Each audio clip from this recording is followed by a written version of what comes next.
જય માતાજી, cooking with અવનીમાં તમારું સ્વાગત છે। આજે દાળ બાટીની રેસીપી બનાવવાની રીત તમને બતાવું। આપણે પોણી વાટકો આપણે આ ચણાની દાળ લીધી છે, આ વધારે લીધી છે ચણાની દાળ આખી।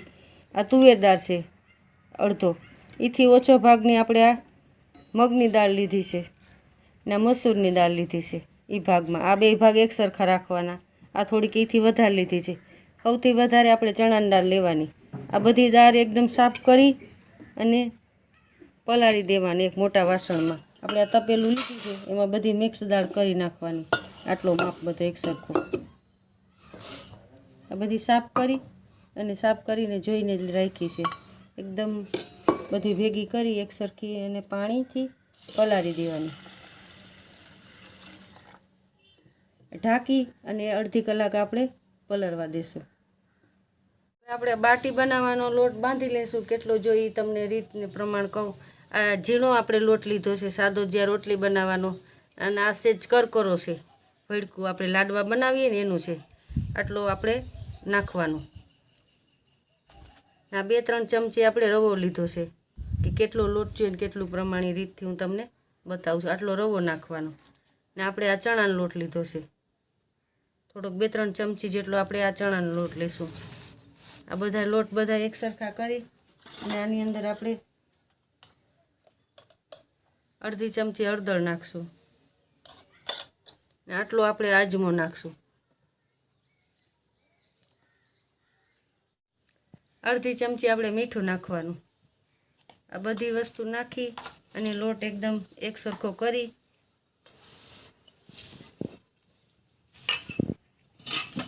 આની અંદર આપણે 2 પાવડા તેલ નાખશું, મોણ।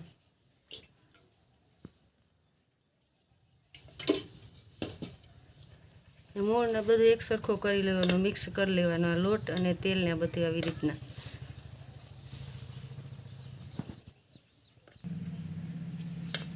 હવે આ તેલને આપણે લોટને એકદમ તેલ મોણ દેવાઈ ગયું છે। હવે આને લોટને થોડું થોડું પાણી નાખી ને એકદમ કઠણ લોટ બાંધવાનો, ઢીલો નહીં, થોડું થોડું નાખીને પછી મિક્સ કરીને બાંધી લેવાનું। આવી રીતના કઠણ આપણે લોટ બાંધી લીધો છે।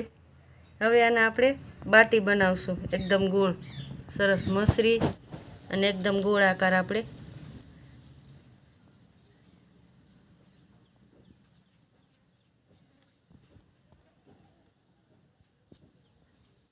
આવી રીતના ગોળ આપણે બધાય ગોળા બનાવી લઈશું આ લોટના। આવી રીતના આપણે આ બનાવી લીધી છે બાટી, એમાં આવી રીતના ડિઝાઇન આપણે બધાયમાં આપી દઈશું એક સરખી। ગેસ આપણે આમાં ઘી નાખ્યું છે, ઘી પડતું ફેરવી નાખવાનું ને આની અંદર આપણે બાટી રાખી દેવાની।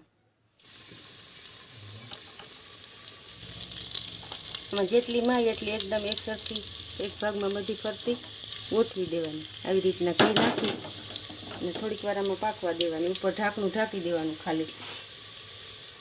આવી રીતથી સીટી કાઢી નાખવાની ને રીંગ પણ કાઢી નાખવાની, પેક કરી દેવાનું ને ધીમા તાપે પકવવાની। આવી રીતના આપણે આ બાટી બનાવી છે, એકદમ ધીમા તાપે કુકરમાં ઘીમાં પકાવી એકદમ ધીમા તાપે રાખવાની ને એક સરખી બે બાજુ આપણે આ પાકી ગઈ છે એકદમ સરસ। આપણે 2-3 કરસા જેટલું પાણી નાખ્યું છે, પાણી એકદમ ઉકળી ગયું અને આ દાળ પણ આપણે પલળી ગઈ છે, જે પલાળવા મૂકી હતી અડધી પોણી કલાક જેટલી।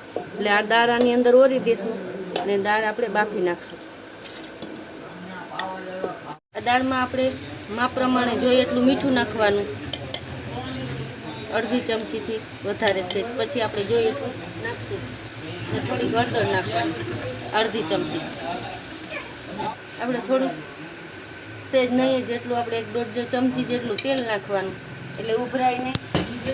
એની અંદર આપણે હલાવી એકદમ એક સરખું અને મિક્સ થઈ જાય। દાળ આપણે આ બાફી લેવાની। હવે આપણે આ કુકરનું ઢાંકણું બંધ કરી દઈશું। આપણે 3-4 સીટી થવા દીધી, એકદમ ઘટ દાળ પાકી ગઈ છે। હવે આ દાળને આપણે વઘારશું। આ 4 પાવડા તેલ નાખ્યું છે, એમાં આપણે જીરું નાખશું। એકદમ જીરું થઈ જાય પછી આપણે ટમેટા મરચાં 2 ટમેટા લીધા હતા અને 2 મરચાં આવી રીતના આપણે એકદમ પાકવા દેવાનું। એમાં મસાલા નાખશું, અડધી ચમચી હળદર નાખશું, 1 ચમચી આખી ભરીને આપણે ધાણા જીરું નાખવાનું.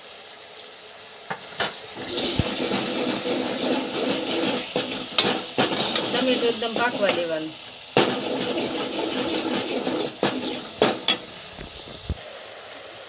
આપણે આ આદુ અને લસણ ખાંડી અને લીધું છે 1 ચમચી જેટલું.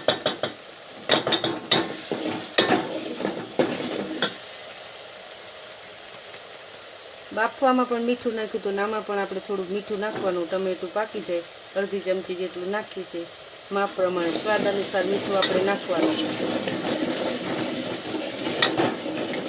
ટમેટા એકદમ પાકવા દેવાના. હવે પાકી જાય ને પછી આપણે આમાં દાળ નાખશું. એકદમ ટમેટું બધું પાકી ગયું, મસાલાને એકદમ સરસ રીતે. હવે દાળ આની અંદર આપણે નાખી દેવાની.